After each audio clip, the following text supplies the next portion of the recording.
Bonjour à tous, bienvenue dans ce nouvel épisode de fin de séance. Aujourd'hui, épisode particulier puisque l'on va parler de Do the Right Thing, un film qui est sorti en 1989. Donc ça vous semble un petit peu bizarre en termes de sortie ciné, mais il existe parfois des re-sorties ciné pour les films qui ont marqué. Donc certains cinémas les ressortent.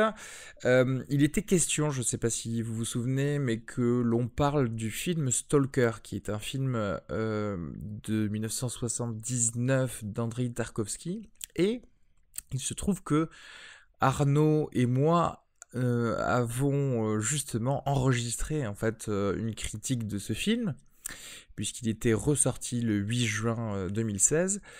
Le truc, c'est que nous avons connu une chose horrible, c'est-à-dire que les enregistrements ont bugué. Ce qui est assez formidable parce qu'il faut savoir que le film lui-même, Stalker, a connu un gros problème également de laboratoire lorsque ils devaient développer le film et ils ont perdu 1 an de tournage. Nous, on a tout simplement perdu le podcast. Donc, on croit dur comme fer que ce film est un petit peu maudit et, et donc si tu essayes d'en parler, l'univers s'abattra sur toi. Donc voilà, vous n'entendrez donc pas une critique du film Stalker, mais du film de Spike Lee, Do the Right Thing, sorti originellement le 14 juin 1989. Et là, il est ressorti dans sa version restaurée dans quelques cinémas le 22 juin 1989. C'est un film qui se situe au coin de 2 rues de Brooklyn, qui va vous présenter une dizaine de personnages qui vont évoluer dans la canicule new-yorkaise dans la fin des années 80, période de tension raciale énorme. Et là, Spike Lee nous livre un petit peu sa vision de ce vers quoi la société américaine risque de tendre si elle continuait comme ça. Et effectivement, ce film, on en parle dans la critique, va s'avérer prophétique sur pas mal de choses, notamment les émeutes de Los Angeles de 1992. Je vous laisse écouter cet épisode. Genre, il y a une chanson de thème, tu sais, dans C'est tellement bien. You gotta do the right thing with Spike Lee. Spike Lee joint. 40 acres and a mule. Production. Rodney is dead.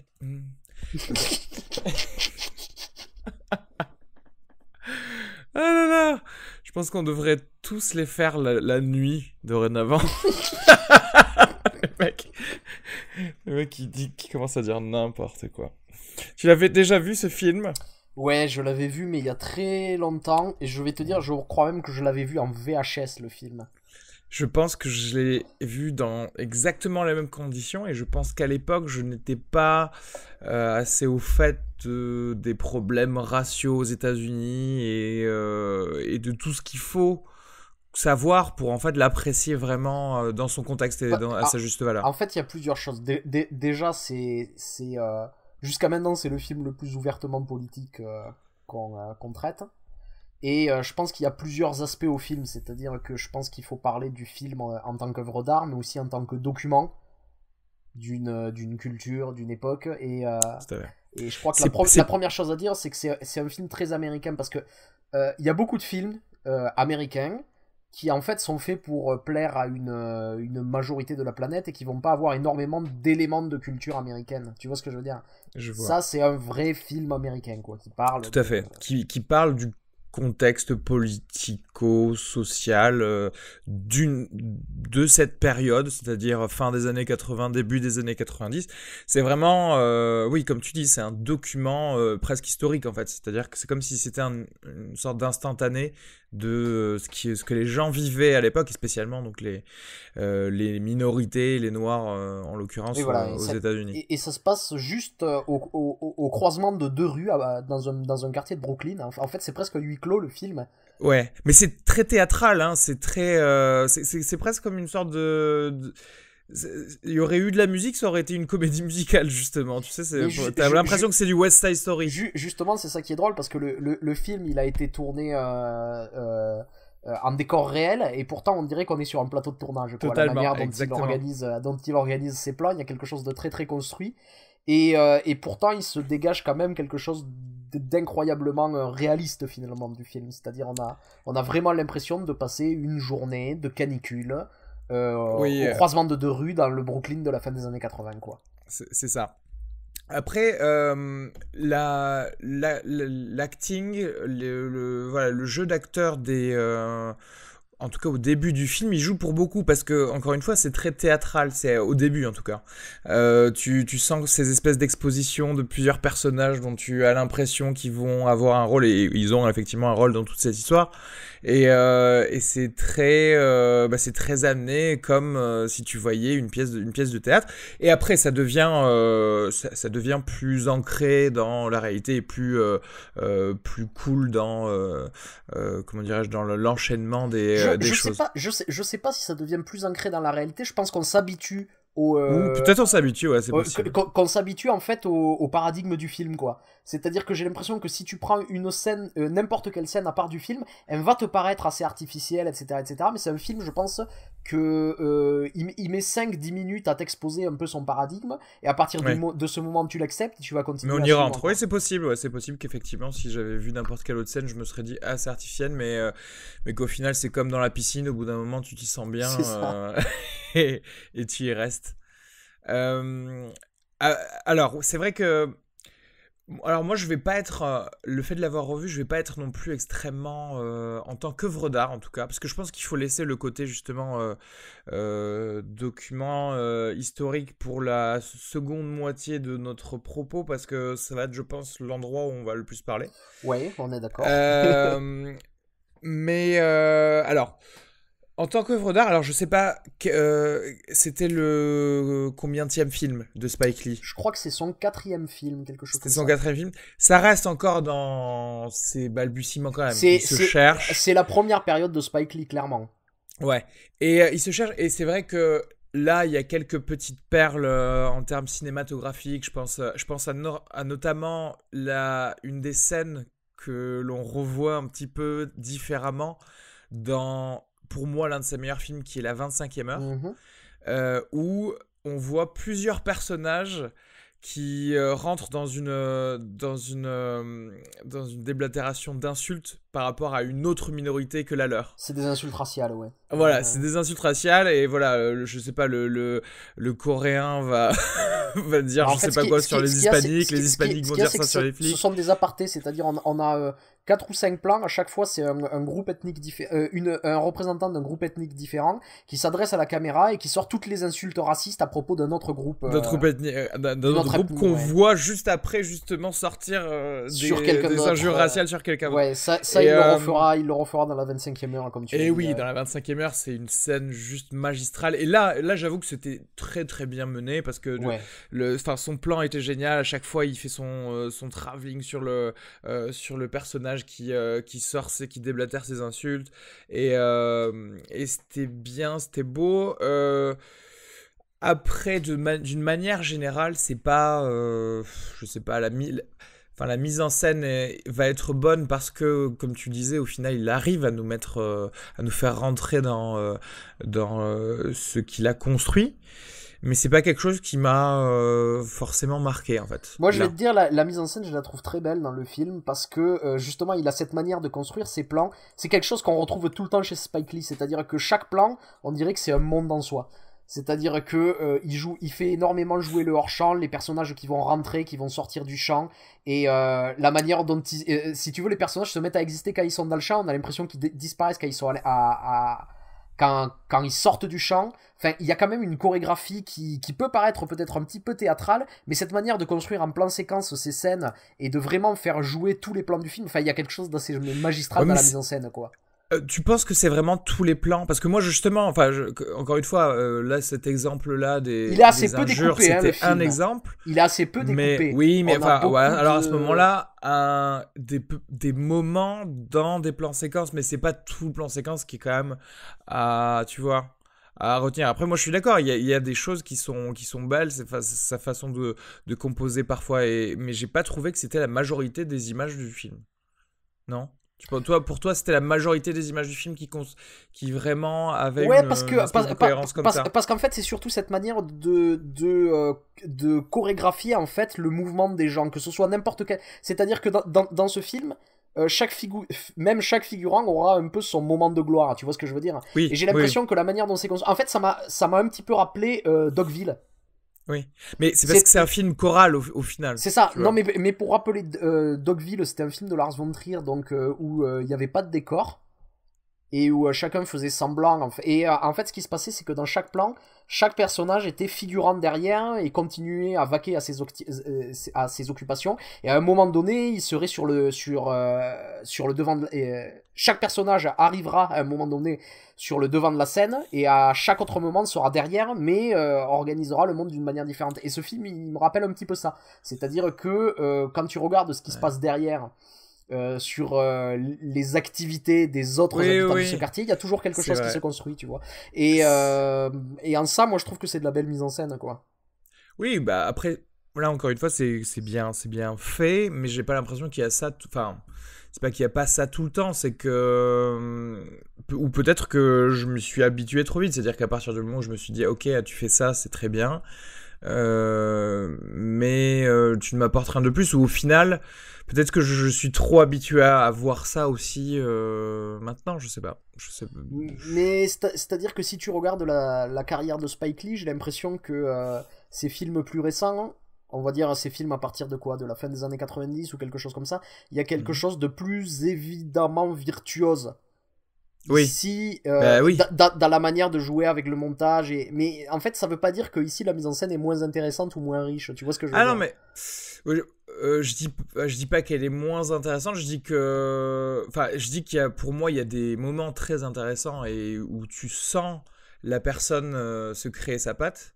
Mais ça m'a pas frappé comme étant vraiment la majorité du film. Voilà, en fait, c'est juste ça. Ok. Voilà. Et juste j'en profite pour pousser un petit coup de gueule parce que les 2 derniers films de Spike Lee sont pas sortis en France. Et Vas-y, pousse-le d'abord. Pousse-le. Ouais. Voilà. Non, mais en fait, je comprends pas. C'est-à-dire que même sur ces dernières années, c'est pas la première fois que ces films ne sortent pas. J'ai l'impression qu'on sort que quand il fait une grosse production. C'est-à-dire que les derniers films qui sont sortis, c'était quoi? C'était Inside Man, c'était Old Boy, ou des choses comme ça, déjà. qui sont pas ces films les plus intéressants. Et en fait, tous ces films un peu plus politiques, ils ne sortent pas. Dernièrement, The Sweet Blood of Jesus ou Chirac, qui sont pas sortis en France. Parce que la France est un pays raciste, c'est tout. On va pas commencer à passer de films des Noirs en plus. Oui, je sais pas. Je pourrais pas dire. Peut-être que c'est une question de distribution tout bêtement, parce que justement, c'est des films indépendants. Ouais, bon, après, ça rentre dans des gros. Enfin, dans d'autres problèmes.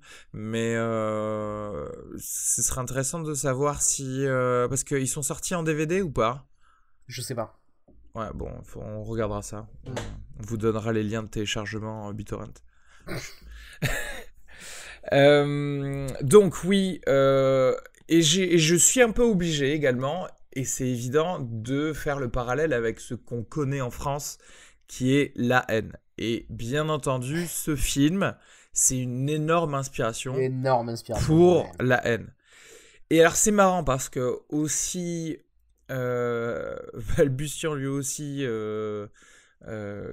que fut le Mathieu Kassovitz de La Haine, je trouve que La Haine est vraiment ça me choque encore de maîtrise, mais du début à la fin là. Non, mais par rapport à ça, tu vois. En fait, je vais te dire quelque chose.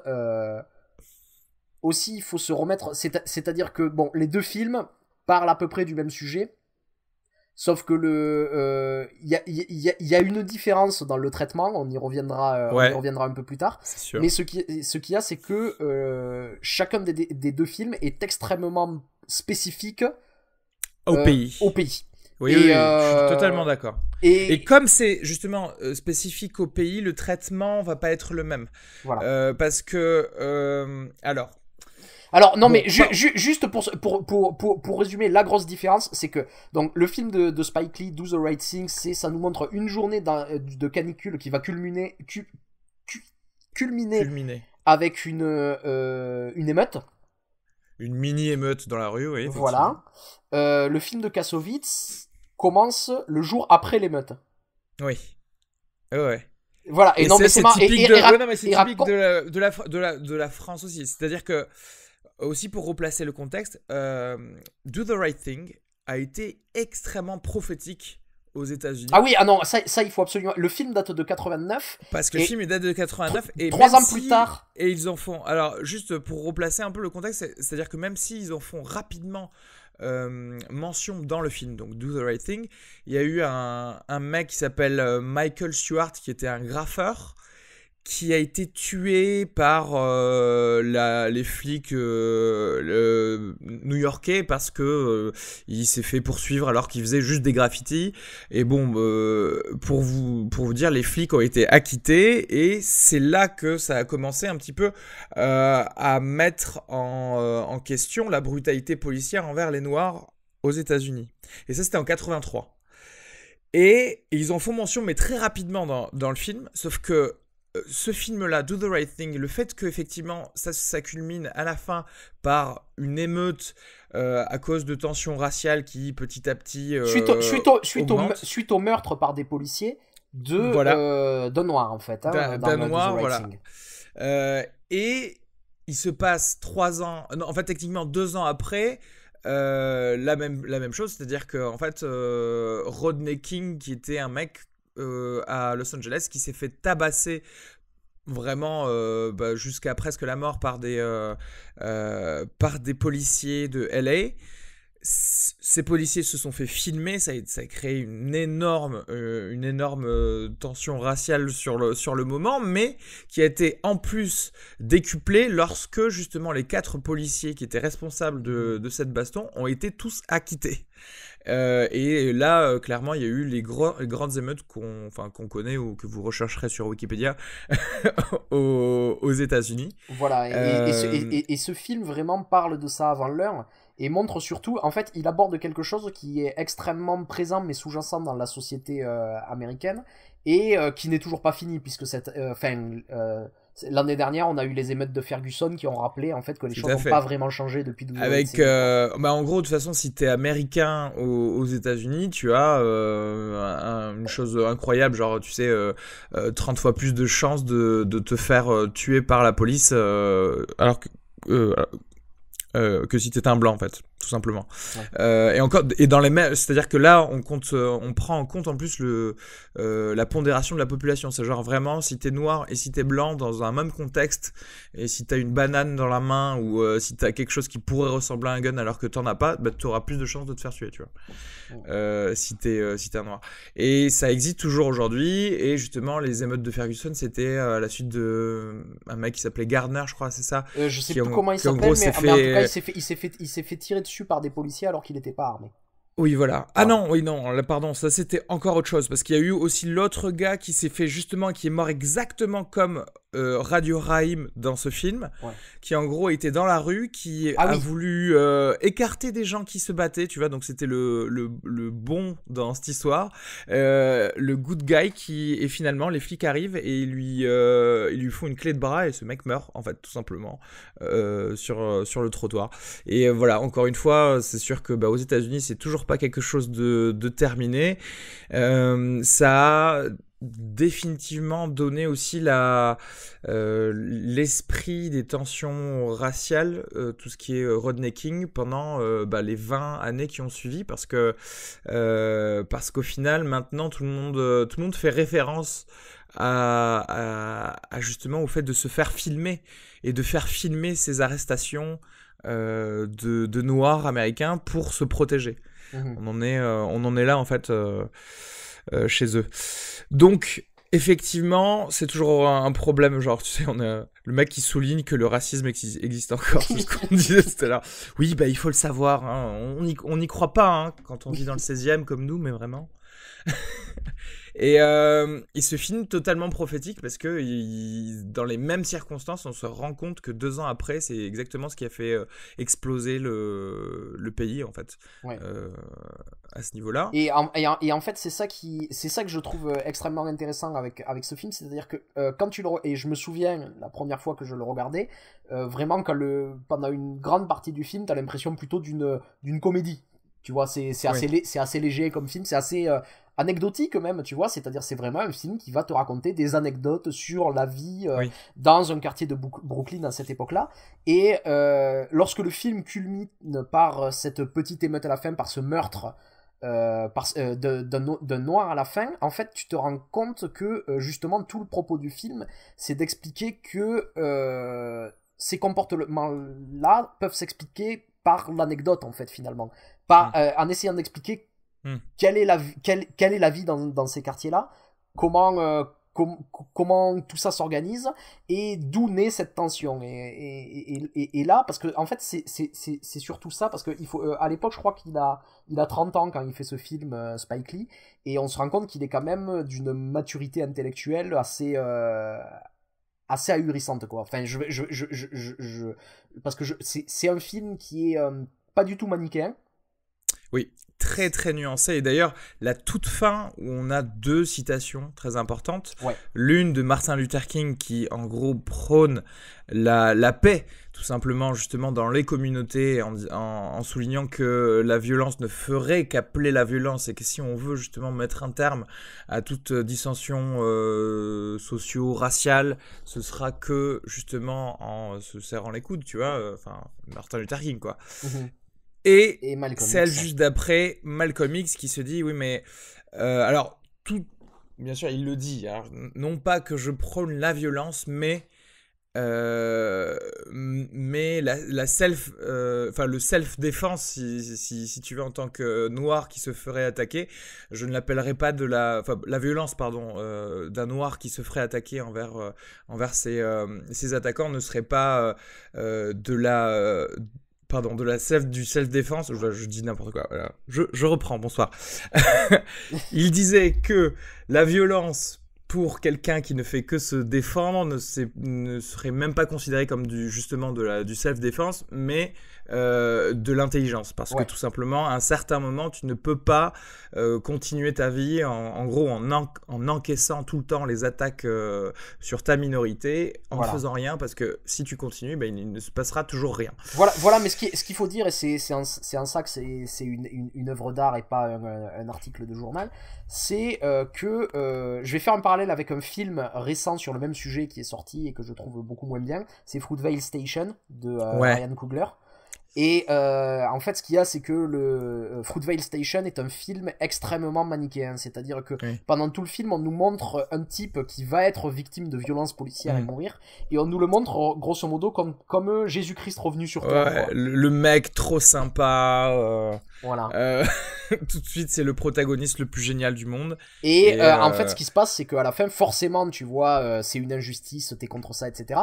Et ici en fait c'est beaucoup plus fin que ça, c'est-à-dire c'est ça que j'aime bien aussi chez Spike Lee, c'est-à-dire c'est pas parce que t'es une victime que t'es forcément un ange. Et surtout en fait en montrant les victimes comme purement des victimes angéliques, etc., en fait t'enlèves un peu de dignité à ces gens-là. Oui, et t'enlèves leur humanité au final, parce que non, je suis désolé, tous les humains ne sont pas parfaits et il faut quand même les défendre. C'est-à-dire, c'est pas parce que Radio Raïm a été un con à un moment qui méritait de se faire étrangler par des flics. Donc en fait, pour remettre les circonstances, donc Radio Rahim, c'est un type qui se trimballe toujours avec un ghetto blaster et qui fout la musique à donf. Et en fait, il arrive dans une pizzeria de quartier, et le propriétaire lui demande d'arrêter la radio. Il refuse, le propriétaire sort une batte de baseball, défonce le ghetto blaster du mec, et à partir de là Radio Rahim donc se rue sur le propriétaire de la pizzeria pour l'étrangler. Donc ici en fait ce qui est assez génial c'est que les torts en fait sont partagés sur le début de cette rixe. Mais ce qui se passe c'est que quand les flics arrivent, donc ils immobilisent Radio Rahim, mais pas Sal. C'est-à-dire que le seul qu'ils attaquent finalement c'est le noir quoi. Ouais. Et ils laissent l'autre et donc en fait on a quelque chose d'extrêmement nuancé et surtout en fait c'est ce que montre Spike Lee ici, c'est que les gens ont pas besoin, comme tu dis, ils ont pas besoin d'être des saints pour qu'on les défende.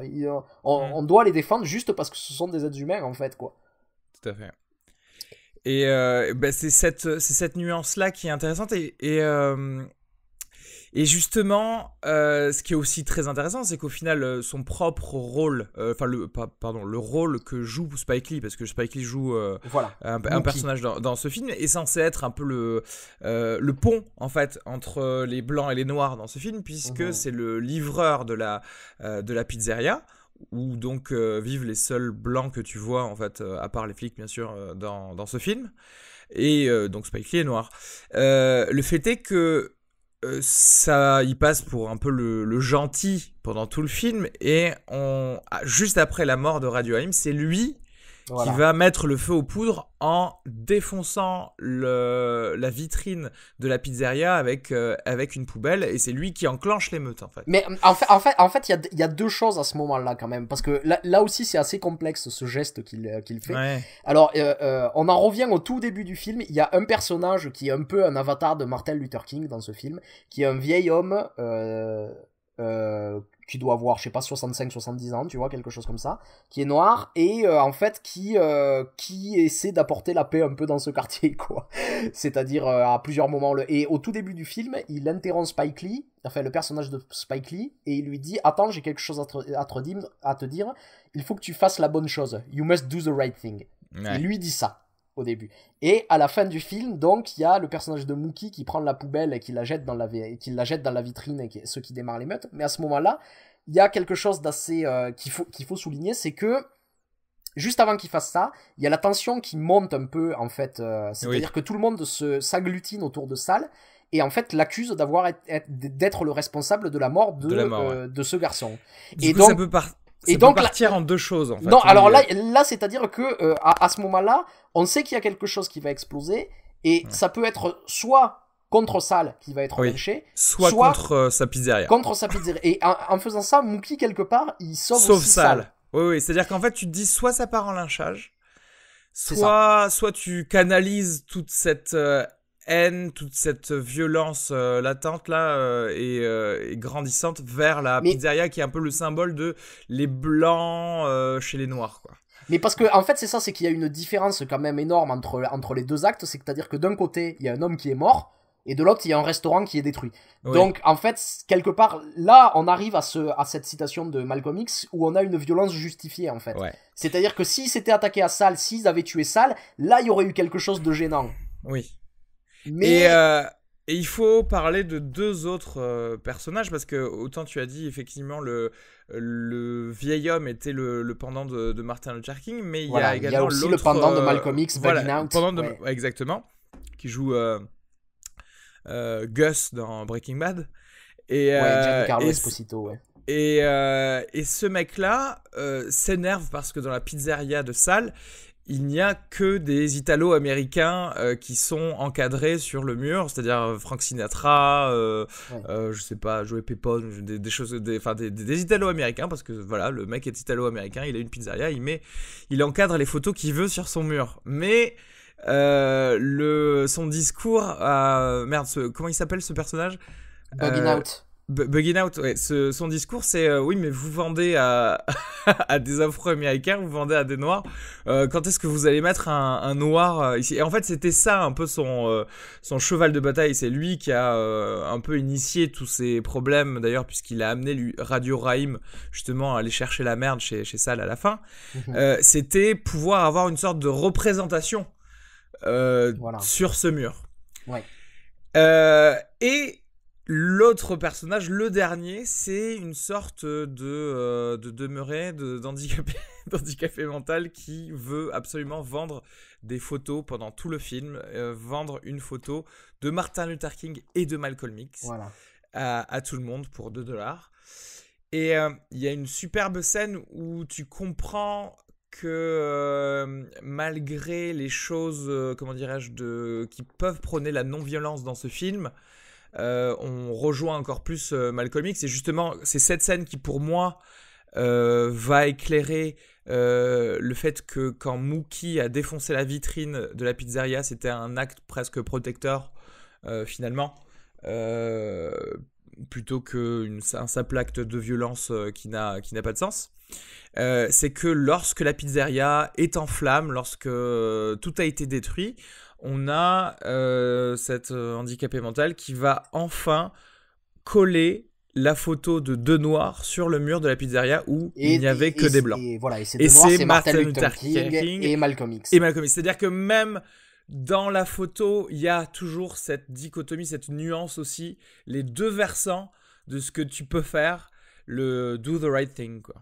Mais voilà, mais alors, ce qui est intéressant avec ça, c'est que en plus, au départ, c'est-à-dire cette croisade que mène Bugging Out pour qu'il y ait des photos de noirs américains sur le mur de la pizzeria, en fait, il montre ça comme peut-être quelque chose de ridicule, c'est-à-dire que même tous les gens qui croisent les noirs, etc., lui disent mais en fait on s'en fout, c'est pas grave, quoi.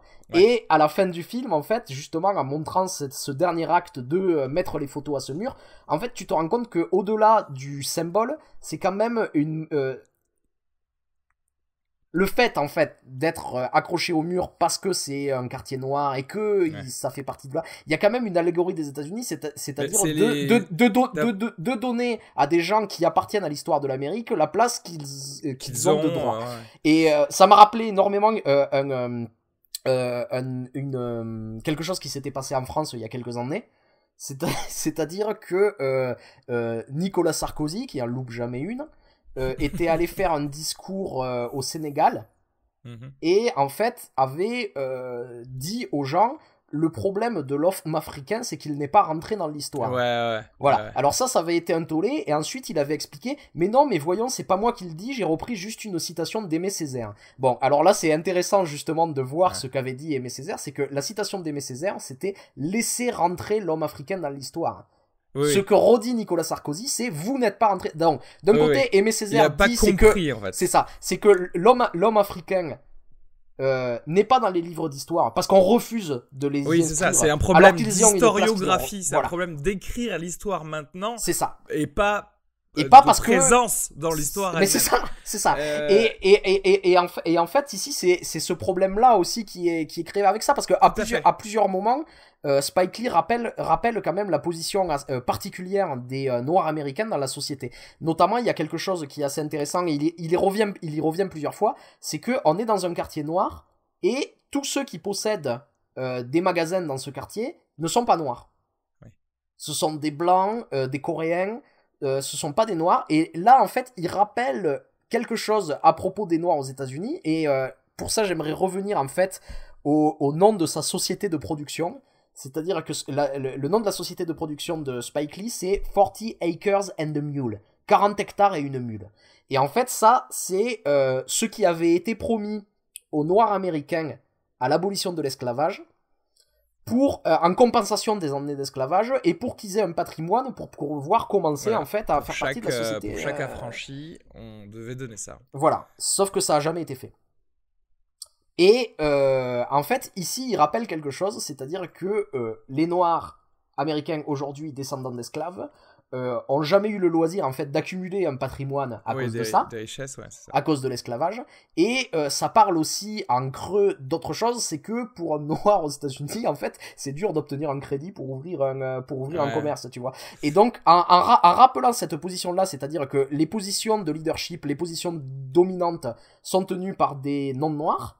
Et les Noirs, en fait, la seule opportunité qu'ils ont, c'est d'être employés et de vendre leur force de travail à ceux qui possèdent les magasins. On revient sur les photos qui sont sur le mur et la présence des autres Noirs. Après, on peut dériver ça sur plein de domaines, ne serait-ce que la représentation politique et beaucoup d'autres choses similaires. Surtout, ce que j'aime beaucoup, politique. C'est qu'il le fait de manière assez fine. C'est-à-dire que ça, c'est trois hommes de 50 ans noirs qui sont assis au coin de rue et qui regardent passer les gens.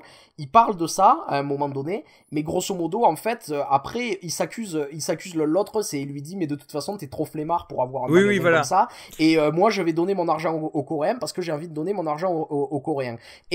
Mais ce que ça crée, c'est, alors, j'aimerais revenir à la scène de l'émeute à la fin, c'est que il y a un moment dans cette scène de l'émeute où ils sont à 2 doigts d'aller détruire aussi la petite épicerie du Coréen. Ouais. Et en fait, ce qui montre ici, c'est que ça crée aussi des situations de racisme. Dans ce sens aussi, c'est-à-dire que les Noirs dans ce quartier sont aussi racistes envers ces Coréens. Racistes envers tout le monde, oui. C'est-à-dire que le Coréen, lui, par contre, il a pu...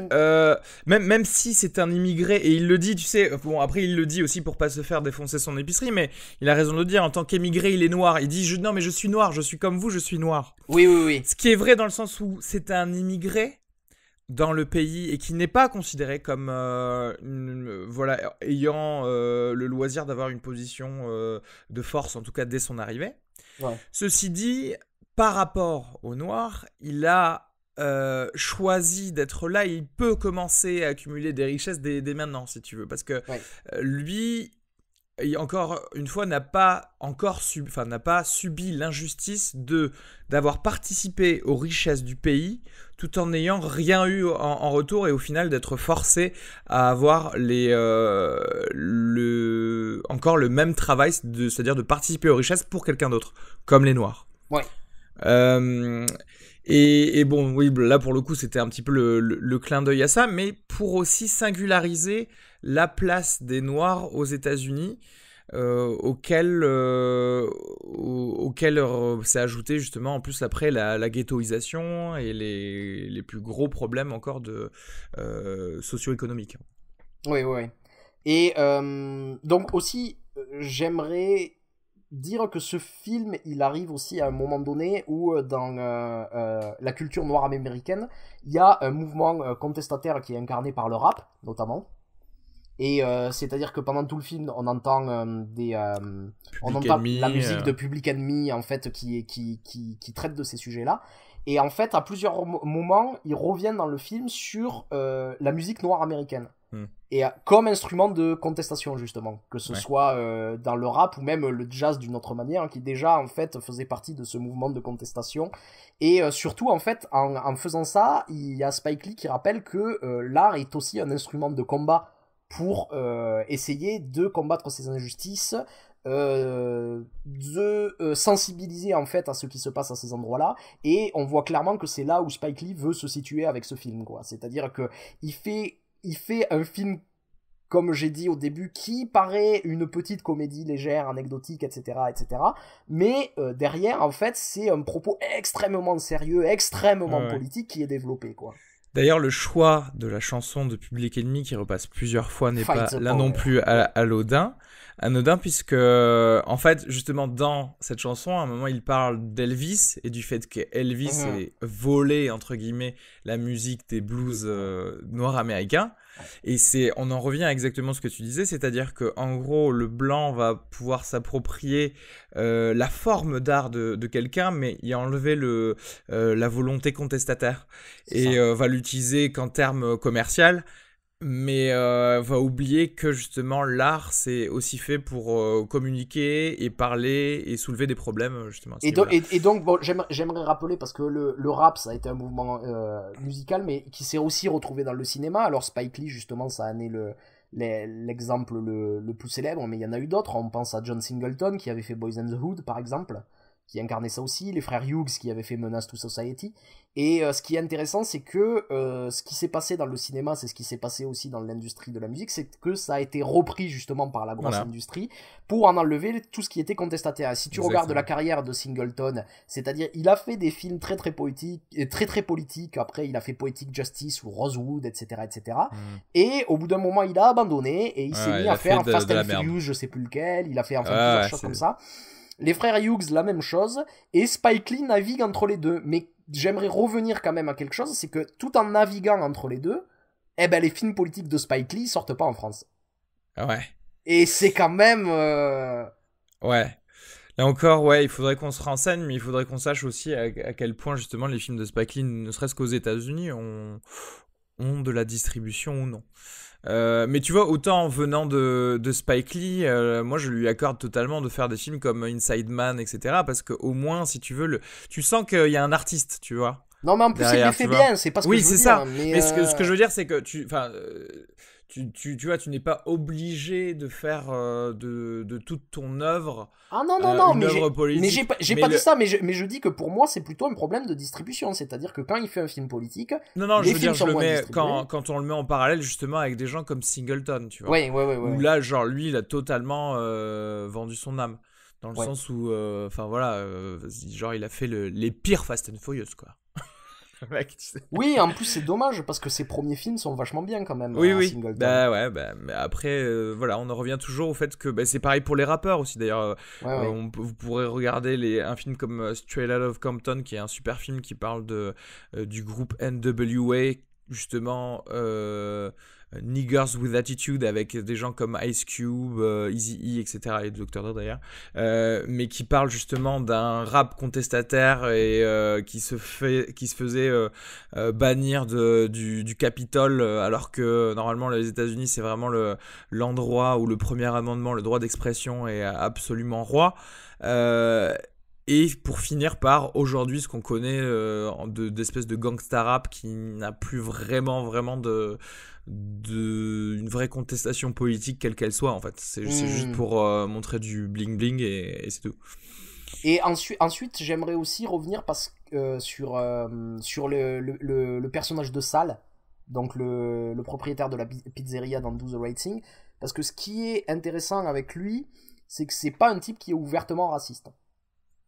Il se plaît plutôt dans ce quartier, il le répète plusieurs fois, il aime les habitants de ce quartier, etc., etc. Et en fait, ce que rappelle Spike Lee, c'est que le problème, c'est pas forcément les actes ouvertement racistes.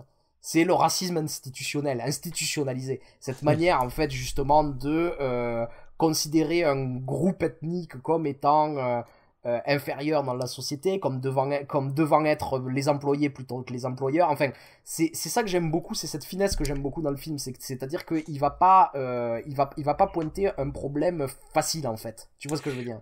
Oui, parce que il va avoir plusieurs personnages pour ça, justement, les personnages des Ouais. fils. C'est-à-dire que John Turturro va être effectivement le Lui est raciste, ouvertement raciste. ouvert. Après, je dirais pas, j'utiliserai pas ces mots pour justement définir, même si c'est l'opposé, pour définir Sal, parce que je pense personnellement que Sal n'est pas raciste, ni ouvertement, ni pas ouvertement, parce que Mais il est dans l'institution, en fait. C'est-à-dire, en suivant l'institution qui, elle, est raciste, de fait, il se met à... mais ouais, mais c'est... Oui, mais à ce moment-là, de même, tous les autres personnages, même les noirs, sont eux aussi institutionnellement racistes, parce que certains prennent part au système. Et oui, et ça, il le répète justement, il y a deux moments un peu... Il y a deux ralentis dans le film, à deux moments. Il y a un premier ralenti quand il y a des flics qui passent devant les vieils hommes qui sont assis au coin de la rue. Les deux se jaugent et chacun des deux parties se regarde et dit « What a shame !» Quelle honte. Ouais. Et ça revient une deuxième fois quand il y a la sœur de Spike Lee qui va dans la pizzeria, où tu vois clairement que Sal est amoureux donc de la sœur de Spike Lee, et pendant qu'il est en train de la draguer, il y a deux travelling au ralenti qui passent sur les regards de Spike Lee et de John Turturro qui regardent la scène, qui détestent ce qui se passe, pour à chaque fois des raisons différentes, mais quand il fait ses ralentis, il ramène à cette condition, c'est-à-dire que justement le système fait que chaque groupe se met à juger l'autre. Tu vois, oui, bien sûr. Tu vois ce que je veux dire. C'est-à-dire que chacun a ancré en lui de toute façon, voilà. pas un racisme, oui si un racisme. Si, un racisme, manière, parce que Sal ne l'est pas, mais à partir du moment où à partir de ce moment où à la fin il y a l'émeute qui arrive et où il y a le combat qui commence, il se met à dire nigger. Oui. Après, c'est pour ça que moi je continuerai quand même à dire que Sal n'est pas raciste, même s'il a dit nigger, parce que en gros, les autres aussi, tu vois, le trait de Guinea, tu sais, pour dire italien, en gros. Oui. C'est, tu vois, mais en gros, les mecs ils sortent ça comme simplement l'injure raciale parce qu'il faut en sortir une, tu vois. Comme chacun, justement, en sort une. Mais je sais pas, mais de Sal, je vois pas un racisme, tu vois. Alors que si c'est quand Turturro, John Turturro le disait, il y en avait un.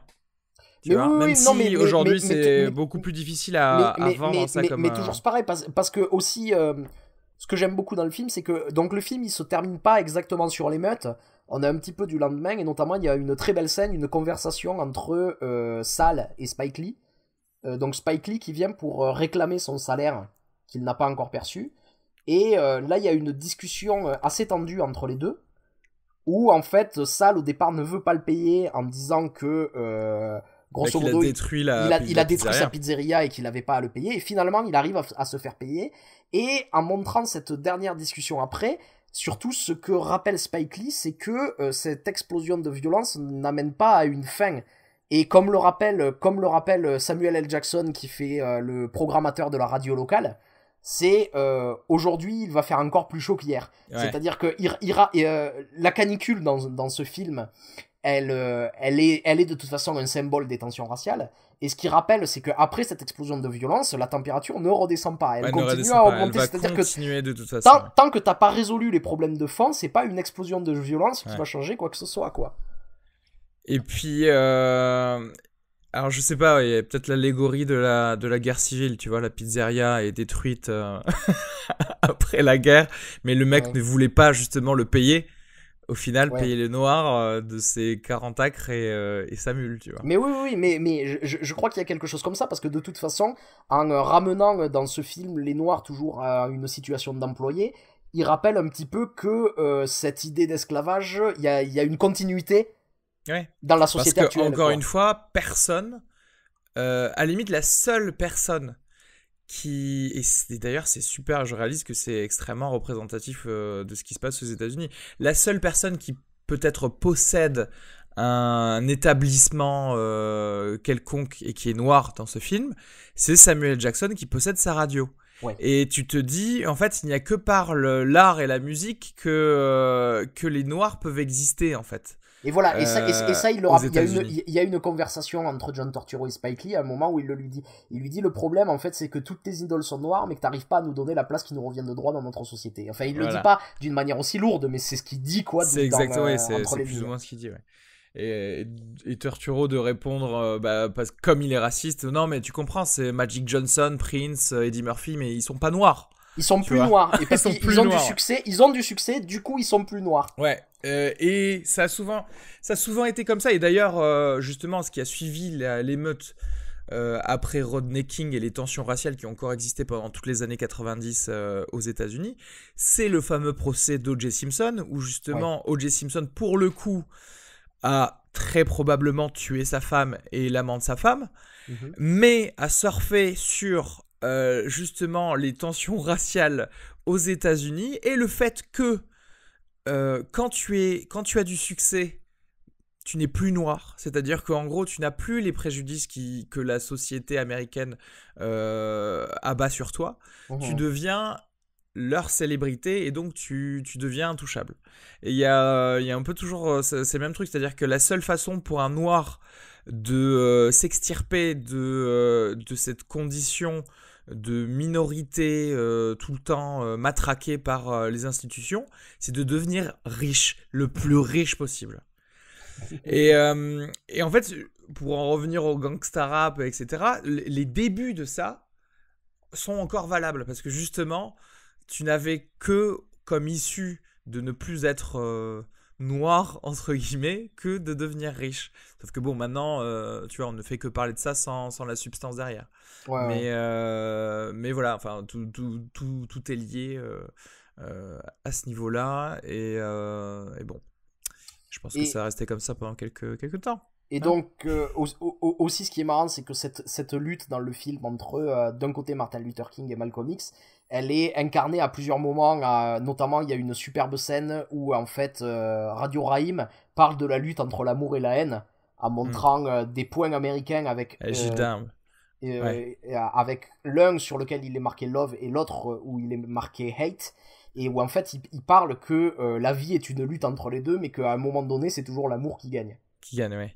Et en fait, il y a un truc qui m'a frappé quand j'ai revu Do the Right Thing là, c'est on dit beaucoup que Spike Lee est un cinéaste qui a la rage et que ses films sont enragés, etc., etc. Et en fait, je sais pas si je suis tellement d'accord avec ça. C'est-à-dire que quand je regarde Do the Right Thing, je vois pas de la rage, je vois beaucoup de tristesse en fait. Il fait un constat de quelque chose qui se passe, mais je trouve que c'est quelque chose de très très posé, de très... Enfin, tu vois ce que je veux dire? Je sens pas... Justement, je pense que je vois plus de rage dans La haine de Kassovitz que dans Do the Right Thing. J'ai l'impression que Do the Right Thing est un film plus posé, plus... Parce que... alors, pour les mettre en confrontation... Et en fait, c'est marrant parce qu'il faut y réfléchir après avoir vu le film. Parce que justement, sans intégrer et les citations de la fin et cette fameuse scène où enfin l'handicapé met la photo sur le mur, il faut ressentir un petit peu tous les versants de tout ce que dit Spike Lee. Et comme tu l'as dit, la fin du film n'est pas la fin du problème. D'accord ? C'est-à-dire qu'il engage dans une conversation. La haine, il est tellement plus viscéral parce que la fin de la haine, ça te met la haine. C'est un appel à la guerre civile, quoi. Parce que une injustice pareille est affreuse, parce que tu apprends à connaître tes personnages aussi, comment dirais-je, aussi faillibles soient-ils pendant tout le film, mais tu les aimes, ces personnages. Et la fin du film te donne juste envie de crier parce que et c'est plus viscéral, c'est plus une explication des tensions des minorités et des ghettos français, la haine, parce que au final, je crois que c'était important parce que les gens ne le savent pas. Et c'est-à-dire que j'aurais pu dire ne le savaient pas à l'époque du film, mais ne le savent toujours pas maintenant. C'est-à-dire qu'il y a un contexte quand tu vis ou quand tu nais dans les cités, etc., qui fait que ça va conditionner ta vie, justement. Et c'est plus facile à appréhender, donc on est beaucoup plus directement sur l'émotion viscérale dans la haine. Parce qu'au final, je pense qu'en France, c'est plus facile à régler comme problème. Tu vois, alors que aux États-Unis, c'est là que tu vois toute notre discussion sur la condition des Noirs là-bas, l'historique, etc. C'est très très difficile parce que maintenant tu as une énorme population de Noirs aux États-Unis, mais qui sont quand même sous-représentés économiquement, enfin dans les fortes places économiques, politiques, etc. Donc c'est vrai que les intrications semblent plus difficiles, alors que bon, c'est pas que c'est à ce point plus facile en France, mais c'est vrai que... Non, mais en fait, je crois que surtout aussi la différence, elle est dans le choix des protagonistes, c'est-à-dire que dans le film de Spike Lee, on a les Noirs contre le reste, et dans La haine, si tu regardes le groupe, il y a un Noir, un Arabe, un Juif. C'est-à-dire que, grosso modo... si on compare les deux films, on a plus l'impression, et peut-être que c'est une impression assez juste, que en France, c'est... avant d'être un problème racial, c'est un problème de classe sociale. Oui, c'est de classe sociale, c'est pour ça. Et peut-être qu'aux États-Unis, avant d'être un problème de classe sociale, c'est un problème racial. Tout à fait. Ce que je veux dire. Tout à fait, exactement ça. Parce que c'est pour ça que je disais, ce serait plus facile à régler en France. C'est-à-dire qu'en fait, le problème français, il est dû surtout à une ghettoisation socio-économique, et voilà. Et au final, tout le monde, enfin, c'est pas que tout le monde s'en foutrait, tu trouveras toujours des racistes, mais ce que je veux dire, c'est que tu vas te faire disparaître beaucoup de ces problèmes-là si tu règles le problème de pauvreté. Non, mais c'est surtout que cette différence de classe engendre un racisme. Oui, bien sûr. C'est parce que de toute façon, les oubliés, les misérables dans la population française sont en grande partie en fait des groupes soit d'immigrés, soit de populations issues d'immigration, quoi. Donc voilà, tout à fait. Le problème est pas si différent que ça, en fait. Mais en fait, comment te dire, c'est-à-dire qu'en fait aux États-Unis, comme ça, je ne mets pas en doute la grande partie du problème socio-économique, je veux dire, mais comme tu l'as dit, ça a commencé comme un problème purement racial, parce qu'on les utilisait comme des esclaves, et du coup, l'un a nourri l'autre beaucoup plus au final, tu vois, et ça depuis 300 ans. Donc il y a quand même beaucoup plus de difficulté à se sortir de quelque chose qui est à ce point ancré dans le mental de tous là-bas, alors que si tu vois ici en France, en fait, tu vois, c'est un truc qui a 60 ans et tu peux encore t'en tirer de manière socio-économique, quoi. Ouais. Mais oui, la haine te fout la haine te donne envie de changer les choses radicalement. Le do the right thing est plus nuancé parce que do the right thing, tu ne sais pas quoi faire. Il faut y réfléchir. C'est plus une analyse en fait. Exactement. Et c'est en fait, c'est aussi une demande d'analyse. Ouais. Il te dit bon ben voilà, qu'est-ce qu'on fait maintenant? Quel choix tu vas faire? Et you have to do the right thing. Et pour terminer son film, il met les 2 citations pour te dire ah mais en fait tu crois que c'est ça que tu vas faire? Oui, parce que Martin Luther King a tellement raison. Et après tu lis ce que dit Malcolm X et tu te dis oui mais lui aussi il a raison. Et c'est ça, c'est 2 citations contradictoires en fait. C'est ça aussi qui est intéressant. Ouais, c'est quasiment totalement contradictoire, mais chacune est pleine de sens. Mais c'est ça. Et c'est ça qu'il veut avoir de son spectateur. C'est le fait que tu sortes et que tu en parles et que tu dises mais qu'est-ce qu'on fait alors? C'est quelque chose qu'il a voulu rappeler plusieurs fois dans sa carrière, c'est-à-dire que aujourd'hui, à propos des droits civiques aux États-Unis, on met toujours en avant Martin Luther King et sa lutte non violente, mais Spike Lee aime bien rappeler le rôle des Black Panthers, le rôle de Malcolm X en fait dans tout ça. C'est-à-dire que il y a eu une lutte, il y a une lutte non violente d'un côté, pas pacifiste. Non violente. Il y a eu une lutte non violente d'un côté, mais qu'à un autre endroit, il y a eu aussi une lutte avec des violences et qu'elle aussi a participé en fait. A fait changer les choses, tout à fait. Ouais, tout à fait. Et c'est fou que. Et maintenant, aujourd'hui, on a les social justice warriors, parce que moi aussi, j'aime bien pousser ces coups de gueule contre tu sais, les sortes de personnes qui te disent que Martin Luther King n'incluait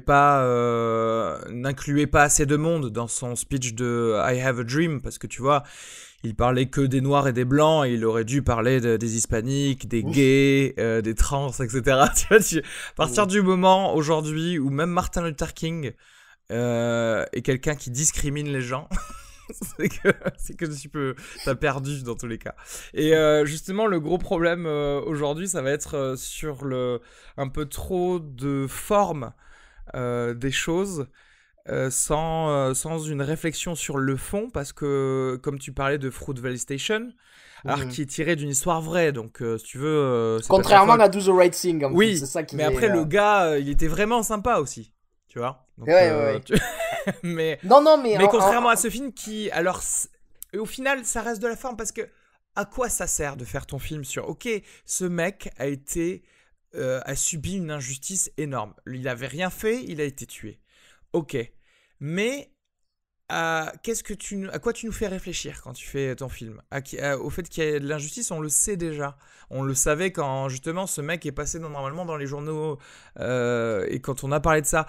Et c'est ça, c'est-à-dire qu'on va passer un peu trop de temps sur la forme, c'est-à-dire qu'aujourd'hui on va préférer dire regardez, je fais un film contre l'injustice, ou en tout cas en dénonçant l'injustice, mais en fait c'est tout ce que tu fais. Mais c'est ça.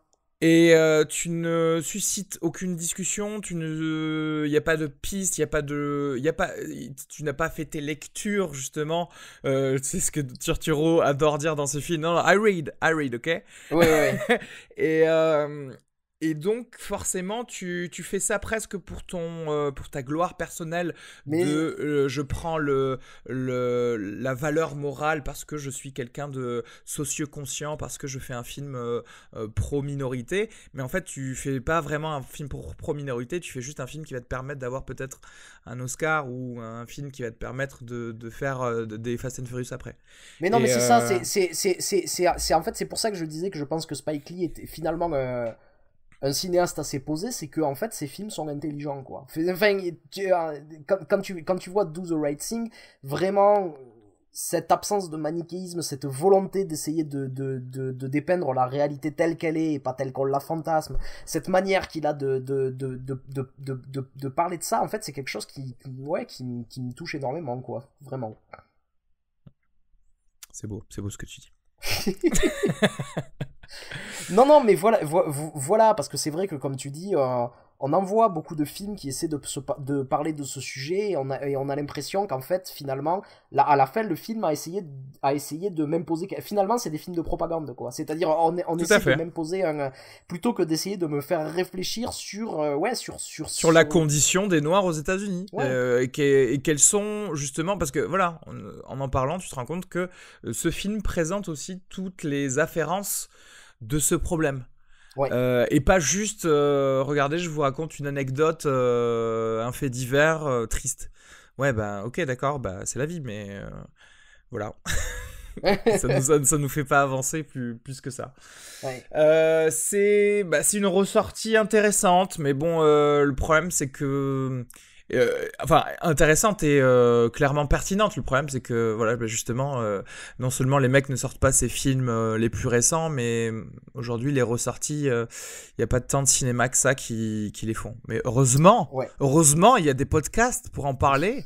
Et comme ça, après, vous allez le regarder sur Netflix. Parce que c'est des films qui sont importants. Non, mais c'est ça, dans le cinéma. Le film, il est facilement trouvable et le film a plusieurs intérêts. C'est-à-dire en tant que film, en tant que document, en tant que... Donc, c'est absolument un film à voir, en tout cas. Et qui parle d'aujourd'hui, c'est-à-dire qu'en parlant de Brooklyn de la fin des années 80, on se rend compte que ce qui se passe en France aujourd'hui, c'est pas si différent que ce qui se passait aux États-Unis à cette époque-là, et que ce qui se passe aux États-Unis aujourd'hui, ça a pas tellement évolué. Voilà. Ouais. Ça n'a pas trop vieilli, sauf le générique du début où on voit Rosie Perez danser avec des trucs moulants. Et là, c'est Rosie très 90s, tu vois. Qui danse sur Fight the Power, c'est formidable. Combien de miam tu donnes à ce film? Do the right thing. Écoute, on va faire péter 4,5. Hein. Je mets 4 miam.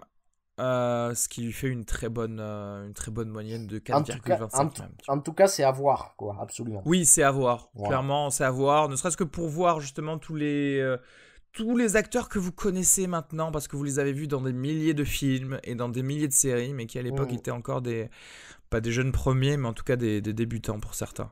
Donc c'est intéressant. Voilà, merci alors. Hein, à bientôt. Et on se dit à bientôt pour d'autres films, très bientôt même. À jeudi. À jeudi. Salut. Ciao.